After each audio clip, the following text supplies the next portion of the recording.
Hi friends, welcome back to our channel అమ్మ చిట్కాలు. ఈరోజు వీడియోలో super healthy weight gaining baby ఫుడ్ని చూద్దాము. పిల్లలకి ఒక్కసారి ఈ రకంగా కిచిడీని చేసి పెట్టండి, మళ్ళీ మళ్ళీ మీరు చేస్తూనే ఉంటారు. అంత కమ్మగా రుచిగా ఉంటుంది ఈ baby food. 6th month babies దగ్గర నుండి 5 years పిల్లల వరకు ఈ రెసిపీని పెట్టుకోవచ్చు. కొద్దిగా మార్పులు చేయాల్సి ఉంటుంది.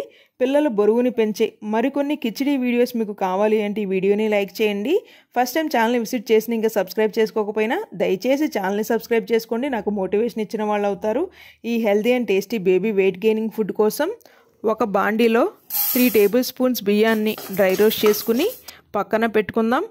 అదే బాండీలో 3 tablespoons పెసరపప్పుని డ్రై రోస్ట్ చేసుకోవాలి. వీటిని చల్లారనిచ్చి గ్రైండ్ చేసుకుందాం. 6th మంత్ నుండి 9th మంత్ లోపు బేబీస్ అయితే ఉగ్గు పిండిలాగా గ్రైండ్ చేసుకుని జల్లెడ పట్టుకుని పక్కన పెట్టుకోండి. 10th మంత్ నుండి 1.5 year బేబీస్కి అయితే కొద్దిగా గరుగ్గా పట్టుకోండి. 1.5 year ఎబో బేబీస్ అయితే పెసరపప్పు బియ్యాన్ని 20 minutes పాటు నానపెట్టుకుని పక్కన పెట్టుకోండి. తర్వాత ఏం చేయాలి అనేది అయితే నేను చెప్తాను మీకు. ఇప్పుడు ఒక గిన్నెలో 1 tablespoon నెయ్యి వేసుకుని నెయ్యి కాక వచ్చినాక కొద్దిగా ఆవాలు, జీరాని చిటపటలాడనిచ్చి 2 వెల్లుల్లి రబ్బ ముక్కలు, కరివేపాకును కూడా చిటపటలాడనిచ్చి 300 ml వరకు వాటర్ని పోసుకుని గ్రైండ్ చేసుకున్న పిండిని వేసి మొత్తం కలుపుకుని చిటికెడు పసుపు, 1 year అండ్ ఎబో బేబీస్ అయితే కాస్త ఉప్పు, పెప్పర్ పౌడర్ను కూడా వేసి కుక్ చేసుకుందాం.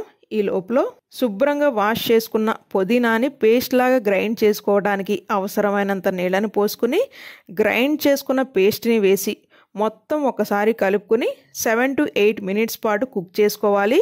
1.5 year ఎబో బేబీస్ అయితే సేమ్ ప్రాసెసే మీరు ప్రెషర్ కుక్కర్లో చేయాల్సి వస్తుంది. తాలింపు వేసుకున్నాక నానపెట్టుకున్న పెసరపప్పు రైస్ని వేసి శుభ్రంగా వాష్ చేసుకున్న పుదీనాని కూడా వేసుకుని 6 to 7 whistles వచ్చేంతవరకు కుక్ చేసుకుని చిన్నారులకైతే పెట్టండి. ఈ వీడియో మీ అందరికి ఉపయోగపడుతుంది అని నేనైతే ఆశిస్తున్నాను. వీడియో నచ్చినట్లయితే please do like, share and subscribe.